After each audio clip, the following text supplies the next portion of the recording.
Hey YouTubers, today we have a GE Cafe double oven, and the upper oven, which gets used most often, is no longer heating up. So we are going to change the igniter. So I pulled out the oven rack, and I have this light on, so I do have it still plugged in, but I'd like you to unplug it before you do this procedure. I'm just leaving this light on to make it easier for you guys to see, but it's a little dangerous to keep these powered up when you're doing it, so I'd prefer if you either turn off the breaker or you unplug it. So I'm using a 1/4 inch drive to remove 2 1/4 inch screws from the back of the lower panel. This is again on the upper oven. Once I get those screws out, I can lift up on this bottom plate and I can pull it out toward me. There's another deflector plate that kind of spreads the heat, and there's 3 1/4 inch screws holding it in place. So same thing, we're just going to remove those. We'll be able to pull this plate out. So when ovens don't heat like this, it's usually 3 possibilities. Most often it's the igniter has worn out, and sometimes the controller that's sending power to the igniter is no longer working, and sometimes there's a high limit, like kind of like a fuse that can blow when people use self-clean, and that can also limit it. But most often it's just you need to change the igniter. This customer mentioned that their oven is only 2 years old, so this is kind of early, but they said that they were using self-clean, and self-clean is kind of destructive for these igniters. They don't last as long. We advise people not to use self-clean. Here's the igniter, and I'm going to remove a couple of screws holding it in. And first thing I'll do though is I will pull on these wires to get them pulled out of the firewall a little bit to give me extra wire, and I'm going to I'll just show you guys first what the igniter is doing. So I'm going to set it for bake. I'll press start, and we'll see the igniter glow. So this igniter still is hooked up. It has power. It does glow, which is correct, but since it's worn out, it doesn't glow bright enough. It gets like orange hot. We want to get like white hot. They don't get hot enough, they won't let gas flow in because they don't want there to be an explosion. So that's a common symptom when igniters are going out. You don't get as much heat, or in this case, you're getting no heat. Sometimes you get uneven cooking too. These igniters are only about 20 bucks, and they're very easy to pop in. Doing this yourself, you probably save about $200. So I'm going to make a cut with my wire cutters at about 2 inches away from the igniter. Again, I would like you guys to have the power off, either unplugged or the breaker turned off. I'm used to doing this stuff live, but I don't advise it.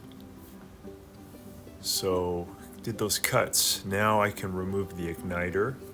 If you had this powered up and you remove the igniter and then the metal part of the igniter touched the frame, it will short circuit your controller, which is very expensive. It's another reason you want it to be unplugged. So I'm removing these 1/4 inch machine screws. They're a little bit different. The threads are different, but it's the same 1/4 inch drive. And once you get those 2 out, it's kind of hard to see them. They're behind the igniter. Once you get them out, you can just lift the old igniter out. But again, if it was powered up and the wires were still hooked up and you removed it and it accidentally touched any metal piece, it's not good. It'll basically destroy your controller.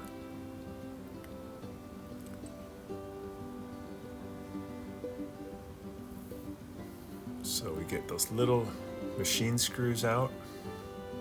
You can lift out the old igniter, and it has a special bracket or frame that holds it in.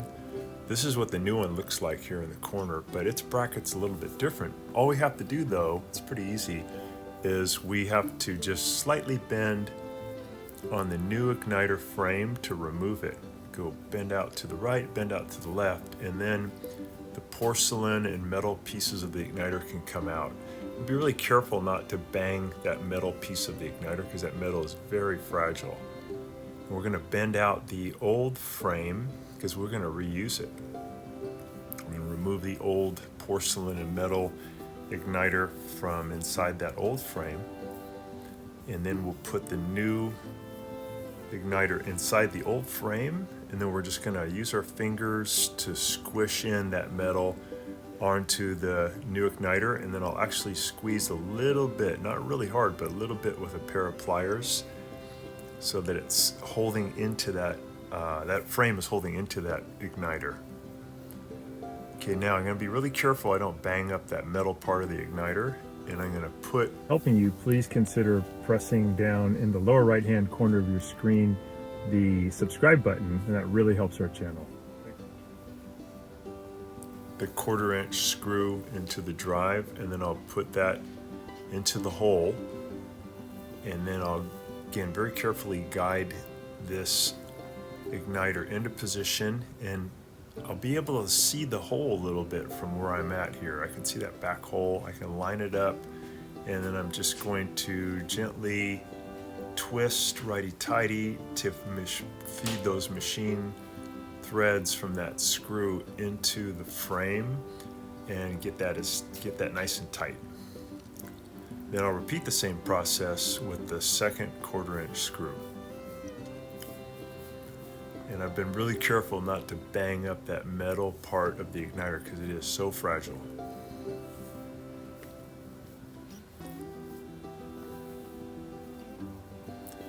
And the next thing I'll do is hook up the wires. Now when you hook up these wires, there's no polarity issue.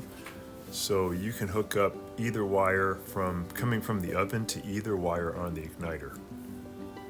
You won't cause any problem if they're backwards, or there's really no polarity, so you can hook them up either way. I'm going to strip back about 1/4 inch of the insulation from the wire, and then I'll hook that up to the wire from the igniter, which has also had a 1/4 inch strip back. I'll put the porcelain wire nut on, and I'll twist righty-tighty until it can't go any further, nice and tight. Porcelain's really good because it won't melt. This is all designed for high heat situations, like inside of an oven. I'm repeating the same process with the second wire. Get that into position, and I'll twist that on, get it super tight. We're going to then feed all that wire back into that hole inside the firewall just to get it out of the way. So just push that on in, and we're going to give it a little test to make sure it's going to light.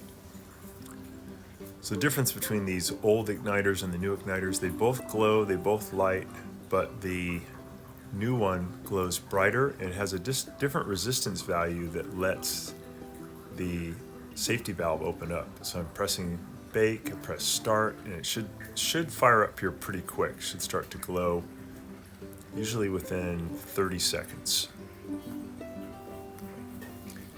And to just be a little patient, I'm going to press in on the door switch here so it gets darker so we can see better. We can see it's already starting to glow. And when it gets hot enough, it'll open up the safety valve, it'll let the gas flow in, and it'll be bright and hot enough to, like a match, to light that gas. We'll get a nice blue flame.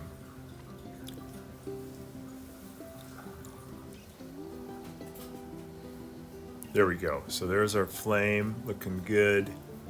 So we can go ahead and just cancel now, let it cool a little bit, and then we're just going to put it back together. So turn it off.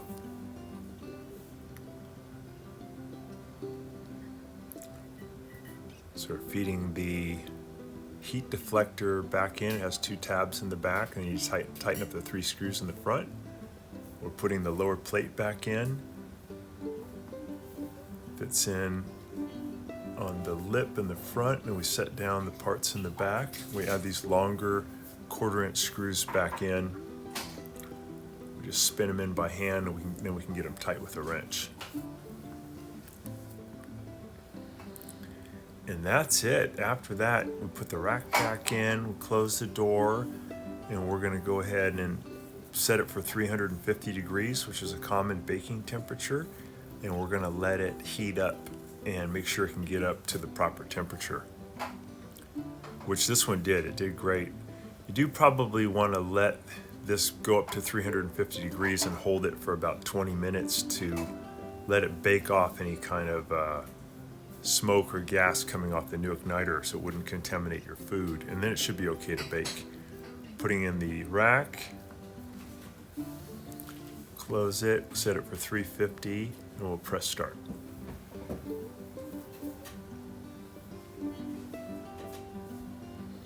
And it took about maybe 10 minutes, and now it's up at 350. It's nice and hot in there. And that worked great. Thanks so much for watching.